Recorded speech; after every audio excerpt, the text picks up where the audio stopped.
আসসালামু আলাইকুম। আজকে আমি আপনাদের দেখাবো গার্নিয়ার ভার্সেস সিম্পল ফেস ওয়াশের রিভিউ। আমার কাছে দুইটা প্রোডাক্টই বেস্ট মনে হয়।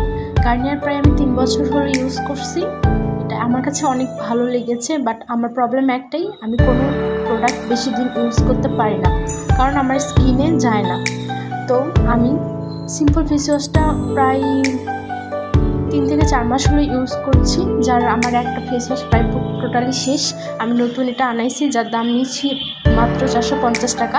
এটা মেবি ইউকে প্রোডাক্ট এবং জেল টাইপের একটা ফেস ওয়াশ, যেটা অয়েলি স্কিনের জন্য বেস্ট। আর আমার স্কিনটা যেহেতু অ্যাকনি প্রোন স্কিন, যেটা আমার সঙ্গে খুব তাড়াতাড়ি স্যুট করেছে। দেন গার্নিয়ার হচ্ছে ইন্ডিয়ান প্রোডাক্ট, যার দাম মূলত 150 থেকে 160 টাকা। এটা একটা ফর্মিং ফেস ওয়াশ, এটা সব স্কিনের সাথে যায়, কোনো প্রবলেম হয় না। আমার কাছে দুটো প্রোডাক্টই